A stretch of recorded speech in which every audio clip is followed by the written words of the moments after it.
What's going on, guys? Today I didn't film anything outside because it would have just kind of been boring. I saw on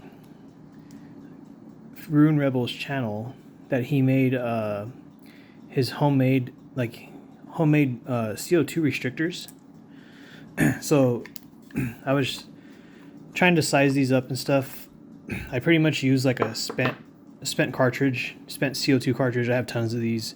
I have like a box of them outside just collecting dust. So I cleaned them off. I found ones with various size holes.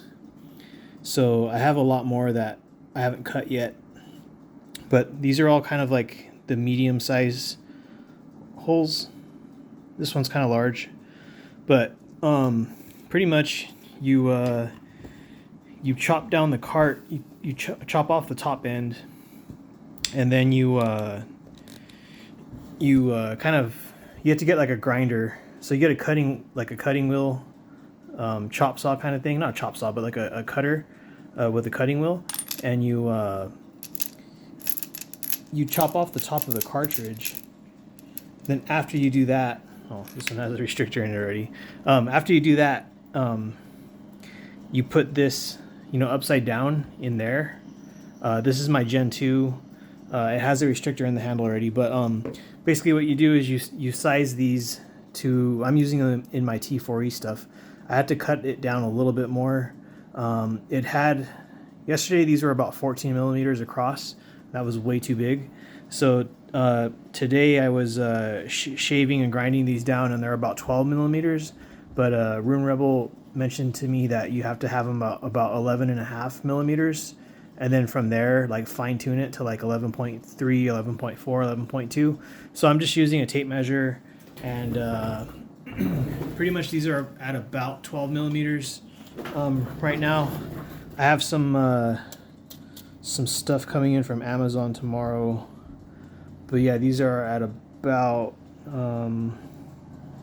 just about 12 millimeters. So I stopped right there because I didn't want to shave too much down.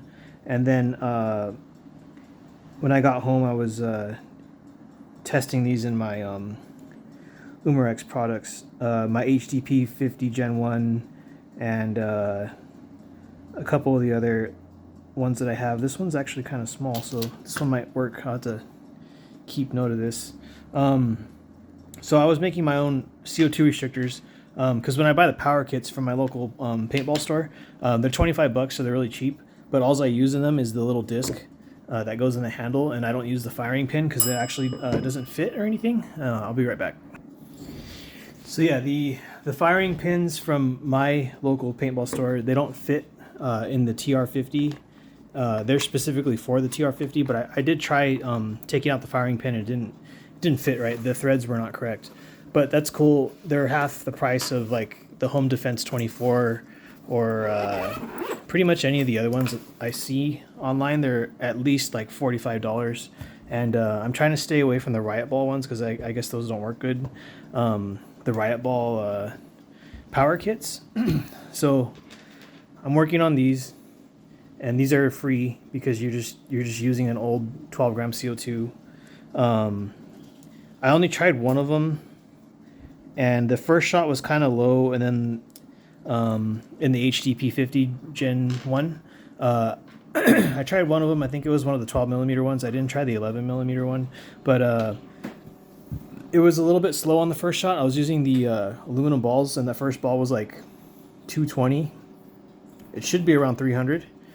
The second shot was like 306, and then the third shot was like 308. Fourth shot was like 300. The fifth shot was like 290, and it kind of started going down from there. So yeah, I need to fine tune those a little bit better, and just size them up and stuff. And then I was working on this guy. I took apart everything earlier, and I was looking at the bolt and the power tube, and I was trying to figure out how to the bolt is tapered, so the front of it, the part right here, is larger than it's larger than the back end, and the back end is really tightly put around the power tube. I tried to put some electrical tape to try to like put a layer of something on the power tube so that when the bolt travels down, the air that is possibly escaping out the back of the bolt goes out the barrel. So I tried tape, and the tape is actually too thick. Even though it's just electrical tape, it's too thick. Even like a thin layer was too thick because the back of the bolt is tapered. So after that, I tried like hot gluing an O-ring onto the back of the bolt, but it was actually not holding that well. So I think I'll have to like scratch up the surface of my A5 bolt, which is fine because the factory A5 bolt is only like $3.50. And I have seen that there is a Warrior power tube with a bolt that you can get for the 98, Tippmann 98, and for a couple other markers that will probably fit this, but all I want is the bolt. I'm not going to use the power tube and stuff, and it's like $25.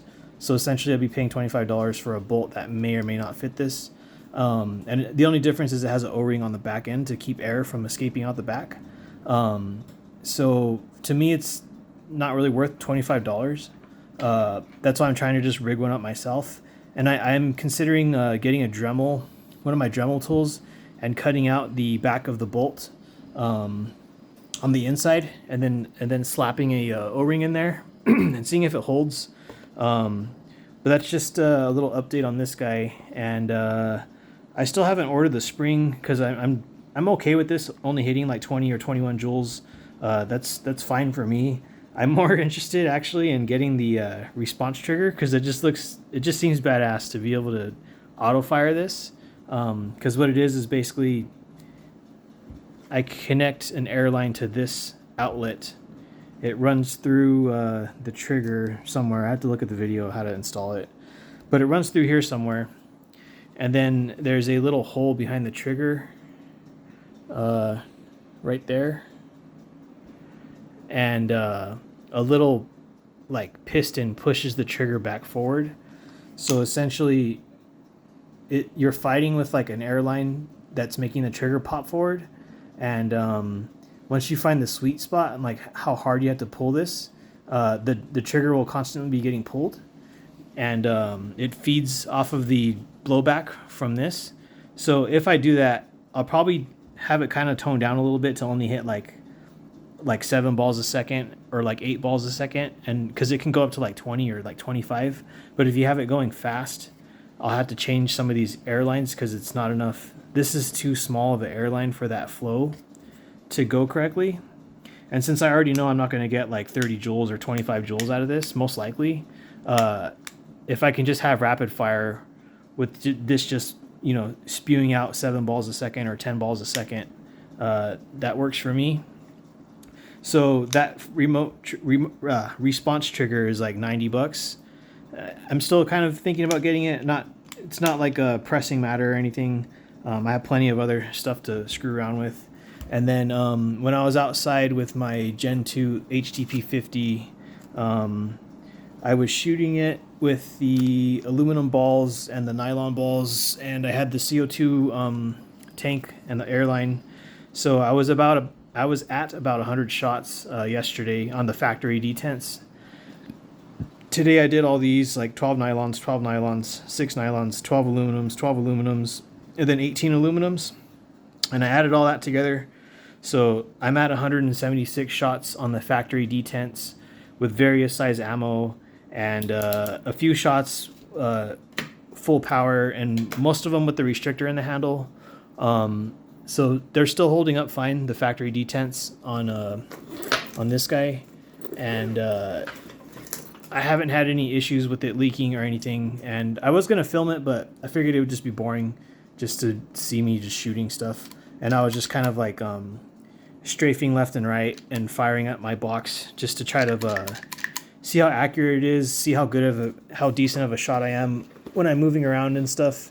And yeah, I was hitting the box. It's not that hard like to hit the box. The box is about the same size as my midsection.